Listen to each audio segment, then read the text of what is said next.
Hello बच्चों, let's read the question. So the question says the complex number z1, z2 and z3 satisfying z1 minus z3 upon में z2 minus z3 equals to 1 minus में I into में root 3 upon 2 are the vertices of a triangle which is option A is given as of area 0, option B is equilateral, option C is right angled isosceles triangle and obtuse angled isosceles triangle. तो देखो यहाँ पे जो हम लोग की concept use करने वाले हैं कोई क्या है वो, अगर ऐसा कुछ लिखा है मान लो आर्ग्यूमेंट ऑफ, यहाँ पे लिखा है Z minus Z one upon में मान लेते हैं Z minus Z two equals to कुछ थीटा लिखा गया है, तो ऊपर वाली जो होती है उसको हम फाइनल की तरह ट्रीट करते हैं, फिर आपका जो जेक से कन्वेंशन आपने माना है वैसे यूज कर सकते हैं, राइट। और ये क्या होता है इनिशियल, मतलब क्या है यहाँ पे ये हो जाएगा क्या, जेड है यहाँ पे जेड वन है और ये मान लेते हैं z है और z2 है। तो हमें फाइनल तक पहुंचना है। अगर थीटा जो है, थीटा अगर पॉजिटिव आया तो हम ऐसे जाएंगे, इसके लिए क्या होता है theta positive anti clockwise direction में जाएंगे। और अगर थीटा नेगेटिव आ गया, जैसे यहाँ पे z1 है ये z2 है और थीटा अगर नेगेटिव आ गया तो हम कहाँ पे जाएंगे क्लॉकवाइज डायरेक्शन में, क्या होता है माइनस थीटा, राइट।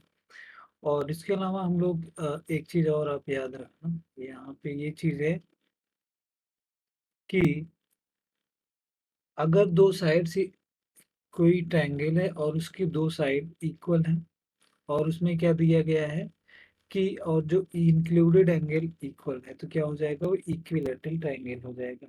तो यहाँ पे आप लिख सकते हो if two sides and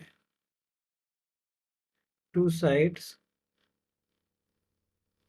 are equal and included angle is 60, then जो ट्रायंगल होगा then triangle will be equilateral triangle।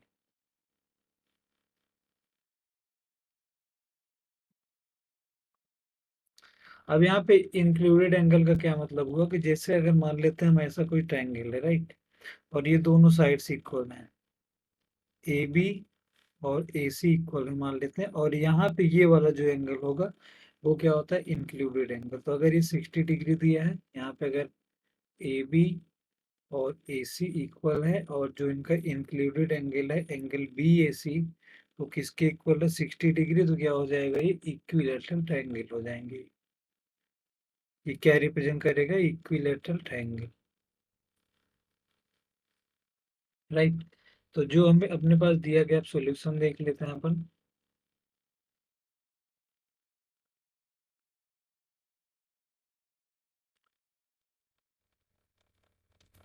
क्या दिया गया है z माइनस में z1 माइनस में z3 अपॉन में क्या दिया गया है z2 माइनस में z3 इक्वल्स टू क्या दिया गया है इक्वल्स टू है 1 माइनस में आई रूट 3 अपॉन में 2। तो अगर मैं इसका आर्ग्यूमेंट निकालता हूँ तो आर्ग्यूमेंट क्या हो जाएगा आर्ग्यूमेंट ऑफ z1 माइनस में z3 अपॉन में क्या हो जाएगा z2 माइनस में z3, इसको आप लिख सकते हैं 1/2 माइनस में आई इंटू में रूट 3 अपॉन 2।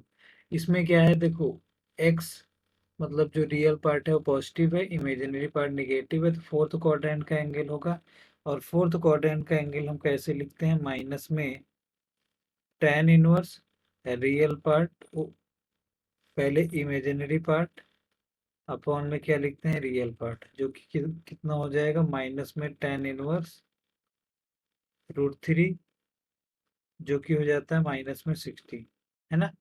अब अपने पास क्या मिल गया basically argument of z1 minus में z3 अपॉन में क्या मिल गया z2 माइनस में z3। तो इसको मैं अगर थोड़ा सा ड्रॉ करने की कोशिश करूं तो यहाँ पे कैसे बनेगा, यही हो जाएगा z3 मान लिया और यहाँ पे हो गया z1 है ना, और ये मान लेते हैं Z2। तो क्या था, मैंने ये बोला था कि अगर ये नेगेटिव हो रहा है तो हमें क्या घूमना पड़ेगा, क्लॉकवाइज डायरेक्शन में घूमना पड़ेगा, मतलब ये एंगल कितना हो जाएगा 60 डिग्री, है ना, क्लॉकवाइज डायरेक्शन में 60।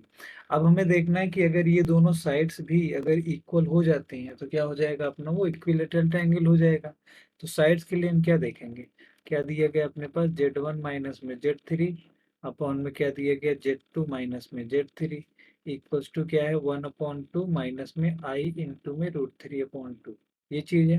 अब मैं क्या कर रहा हूँ, दोनों तरफ मॉडुलस ले रहा हूँ, तो mod of Z1 minus Z3 upon में क्या है Z2 minus Z3 equals to क्या हो जाएगा, इसकी मॉडुलस वैल्यू क्या हो जाएगी, स्क्वायर रूट के अंदर 1/2 का स्क्वायर प्लस में क्या हो जाएगा माइनस में √3/2 का स्क्वायर, ये बन जाएगा। तो हमें क्या मिल जाता है, मॉड ऑफ Z1 माइनस में Z3 अपॉन में मॉड ऑफ Z2 माइनस में Z3 इक्वल्स टू, यहाँ पे हमें क्या मिल जाएगा 1 के इक्वल, राइट। यहाँ पे जो हमने यूज किया है ये चीज थोड़ा सा नोट डाउन कर लो आप, चूंकि मॉड ऑफ Z1 अपॉन में Z2 क्या होता है, मॉड ऑफ Z1 अपॉन में Z2, मतलब क्या है, अगर डिवीजन में कॉम्प्लेक्स नंबर है तो उनका अलग अलग आप मॉडुलस निकाल के उनको डिवाइड करके भी फाइंड कर सकते हो, राइट।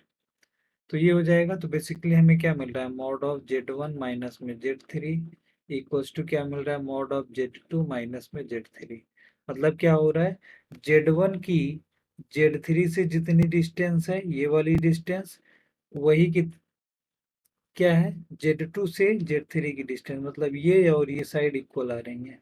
तो अगर मैं इसको O बोल देता हूँ, इसको A और इसको B, तो हमें क्या मिल गया यहाँ से हमें मिल गया OA इक्वल्स टू OB, और इनके बीच का एंगल कितना दिख रहा है 60 डिग्री, तो क्या हो जाएगा, ये इक्विलैटरल ट्रायंगल हो जाएगा। फिर क्या हो जाएगा, इक्विलैटरल ट्रायंगल, राइट। तो ऑप्शन कौन सा इसमें करेक्ट दिख रहा है आपको, ऑप्शन बी हो जाएगा correct. So hope you got your answer. Thank you.